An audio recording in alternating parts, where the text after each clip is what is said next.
अस्सलाम वालेकुम ladies and gentleman, how are you. I am sure कि आप सब लोग जो हैं वो बड़े अच्छे होंगे, बड़े खुश मिजाज होंगे। ख़वातीनो हज़रात, आज जो सीरीज़ आजकल हमारी चल रही है उसकी थर्ड एपिसोड, थर्ड लेक्चर जो है वो रेंट ट्रिब्यूनल के ऊपर, रेंट प्रेमिसेस एक्ट 2009 के ऊपर आज हम डिस्कस करेंगे आपके साथ।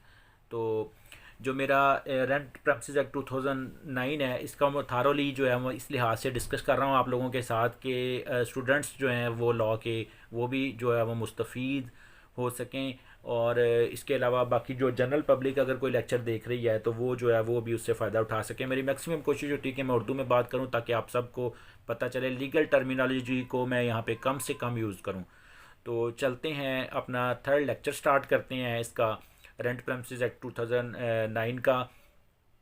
और पिछले दो लेक्चर जो हैं वो अभी आपको मिल जाएंगे। और इसके सेक्शन जो है वो 25 तक ऑलरेडी हम डिस्कस कर चुके हैं, पार्ट 2 तक। सेक्शन 26 पर आते हैं, टाइम आप लोगों का ज़ाया किए बगैर। तो मेरी जो आप लोगों से रिक्वेस्ट है, सबमिशन है कि मेरा चैनल सब्सक्राइब करें, दोस्तों तक शेयर करें, व्हाट्सएप पर, फेसबुक पर, दुआ में याद रखा करें।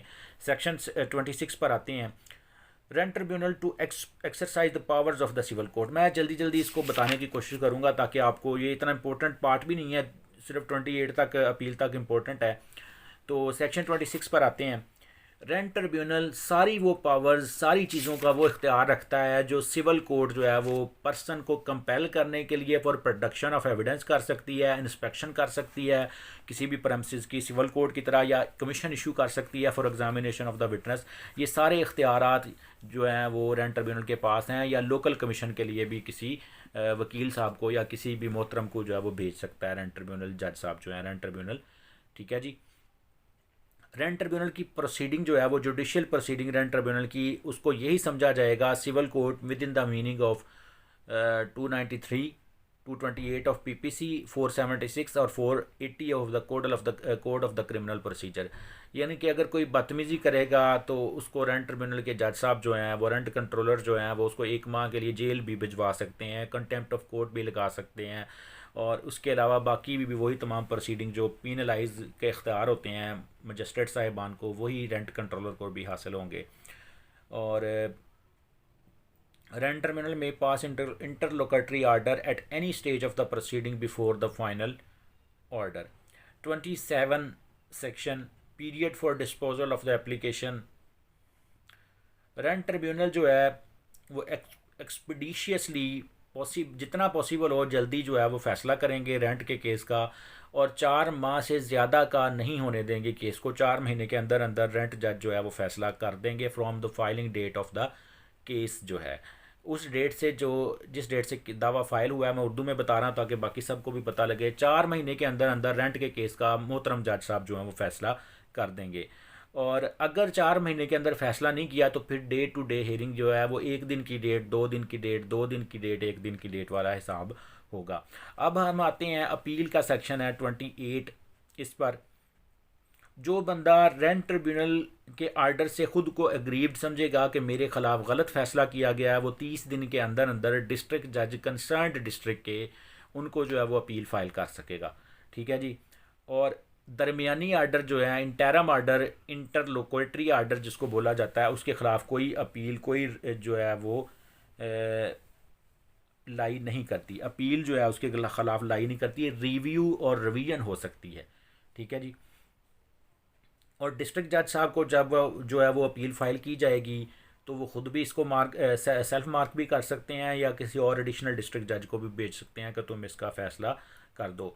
डिस्ट्रिक्ट जज और एडिशनल डिस्ट्रिक्ट जज साहब जो हैं उनके पास ये इख्तियार होगा कि वो एक अपॉर्चुनिटी देंगे एपिलांट को, और एपिलांट की प्रिलिमिनरी आर्गूमेंट सुनने के बाद, इब्तदाई समात सुनने के बाद, बहस सुनने के बाद जो है बगैर नोटिस किए रिस्पोंडेंट को भी अपील जो है वो खारिज कर सकते हैं। और डिस्ट्रिक्ट जज साहब जो हैं फिर क्या करेंगे, एडिशनल डिस्ट्रिक्ट जज साहब को जब भी चाहेंगे, जज साहब, डिस्ट्रिक्ट जज साहब या एडिशनल डिस्ट्रिक्ट जज साहब जो हैं वो लोअर कोर्ट का रेंट कंट्रोलर का आर्डर जो है उसको सस्पेंड भी कर सकते हैं ऑपरेशन को, और फाइनल आर्डर को भी, ऑपरेशन को सस्पेंड कर सकते हैं।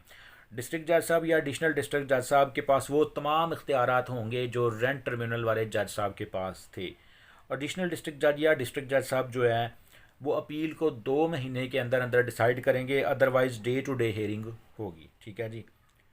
और डिस्ट्रिक्ट जज साहब के फ़ैसला के बाद या एडिशनल डिस्ट्रिक्ट जज साहब के फ़ैसला के बाद रेंट ट्रिब्यूनल के लॉ में कोई भी अपील नहीं है। ठीक है जी। और इसके ख़िलाफ़ बाद में अगर कोई बंदा सेटिस्फाई ना हो, अग्रीव्ड समझे खुद को, तो फिर वो रिट कर सकेगा हाई कोर्ट लाहौर में। ठीक है, या मुल्तान में, या जिस भी बेंच में कंसर्न हाई कोर्ट उनको लगती होगी। आगे जी जनरल ट्रांसफ़र की पावर है, इसको मैं ज़बानी कलामी जल्दी जल्दी बता देता हूँ आपको, ताकि आप लोगों को ज़्यादा जो है वो तकलीफ़ ना हो, ज़्यादा लंबा लेक्चर ना हो। तो बात करते हैं, जो एडिशनल डिस्ट्रिक्ट जज साहब के पास अगर कोई ऑर्डर होगा, कोई अपील चल रही होगी, या इंटरम की कोई रिवीजन चल रही होगी, या सिविल रेंट कंट्रोलर जो हैं वो उनके पास कोई चल रहा होगा रेंट का कोई मैटर केस, तो डिस्ट्रिक्ट जज साहब के पास ये इख्तियार होगा कि वो उसको एक जज से विड्रा करके किसी और को भी ट्रांसफ़र कर सकेंगे, और ये सेम पावर जो है वो हाई कोर्ट के पास भी होगी। आगे ट्रांसफ़र ऑफ ऑनरशिप, अगर क्या हो कि ये बड़ा इंपॉर्टेंट है वैसे 30 सेक्शन, कि अगर जो है रेंट जो किरायादार है आपका, वो किराया पे रह रहा हो और उस दौरान में उस प्रॉपर्टी का मालक चेंज हो जाए, तो फिर नया मालक क्या करेगा? नया मालक जो है वो एक रजिस्टर्ड पोस्ट के थ्रू किरायादार को एक नोटिस सेंड करेगा। ठीक है, और प्रॉपर्टी ट्रांसफ़र होने के बाद जो रेंट कंट्रोलर होंगे जिन्होंने वो रजिस्टर किया होगा उसको, पहले किरायानामा को, उसको वो अप्लाई करेंगे कि मेरा नाम मालक में दर्ज करें। मालक में उनका नाम रजिस्ट्री की कापी के साथ दर्ज किया जाएगा, और फिर उस बंदे के खर्चे पर मोहतरम रेंट कंट्रोलर साहब जो हैं वो एक नोटिस जो है वो किरायादार को सेंड कर देंगे कि आज से तुम्हारा मालिक चेंज हो गया, तुमने किराया इसको देना है। और जिस दिन वो नोटिस जो है वो उस बंदे को किरायादार पर पहुंच जाएगा, तो वो 30 दिन के अंदर अंदर जो है वो फिर किराया जो है वो अपने मालक, नए मालक को वो देना जो है वो शुरू कर देगा। ठीक है जी।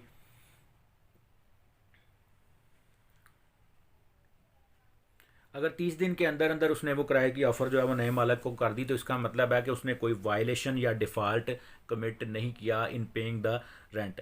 एग्जीक्यूशन ऑफ द ऑर्डर, तो जो रेंट ट्रिब्यूनल के जज साहब होंगे, ये सेक्शन 31 है, जो रेंट ट्रिब्यूनल के जज साहब होंगे उनके पास ये इख्तियार होगा कि वो डिस्ट्रिक्ट जज, एडिशनल डिस्ट्रिक्ट जज साहब के डिग्री को जो है वो इन्फोर्स कर सकेंगे, और सिविल कोड की तमाम पावर्स उसके उनके पास जो है वो होंगी।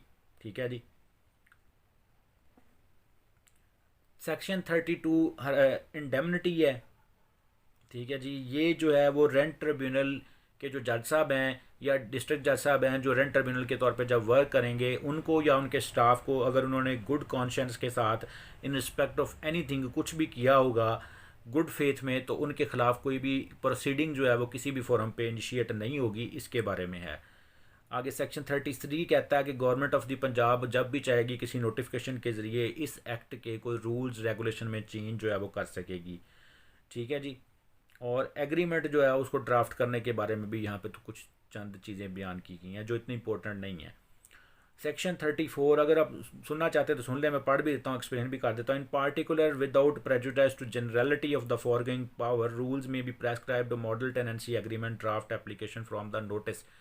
अगर पंजाब गवर्नमेंट समझेगी तो कुछ रूल्स बना देगी कि किस तरह से एग्रीमेंट ड्राफ्ट होगा, इसकी प्रोसीडिंग कैसे होगी, दिस एंड दैट, इस चीज़ के बारे में। सेक्शन 34 क्या कहता है कि कानून शहादत आर्डर 1984 और सिविल प्रोसीजर कोड 1908 जो है वो रेंट ट्रिब्यूनल पर उसकी प्रोसीडिंग जो है वो अप्लाई नहीं होंगी। ठीक है, under this act the provision shall not apply. ठीक है जी, वो अप्लाई नहीं होगी। और सेक्शन 35 और 36 जो है वो रिपील के बारे में है कि ordinance 1959 rent restriction, urban rent restriction ordinance Punjab का जो है वो उसको रेंट प्रेमिसेस एक्ट 2009 जो है वो रिपील करता है।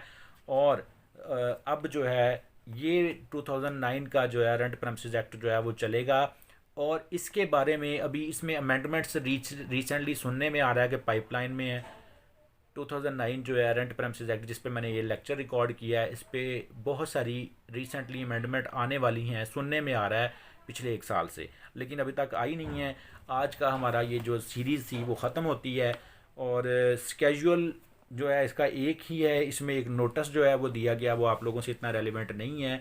उसको फिर कभी मौका मिला तो आपसे डिस्कस करेंगे। मोहब्बतों में दुआओं में याद रखें, मेरा ये चैनल, मेरी मैक्सिमम कोशिश है कि आप लोग जो है ना वो बग़ैर मुआवजा के मुझसे फ़ायदा जितना उठा सकते हैं उठाएं। और ये मेरे लिए मेरी हम्बल सबमिशन है मेरे अल्लाह से कि ये चीज़ें, ये वीडियो जो है, मेरे लेक्चर जो है वो मेरे लिए बायस निजात बने। अस्सलाम वालेकुम, दुआ में याद रखिएगा।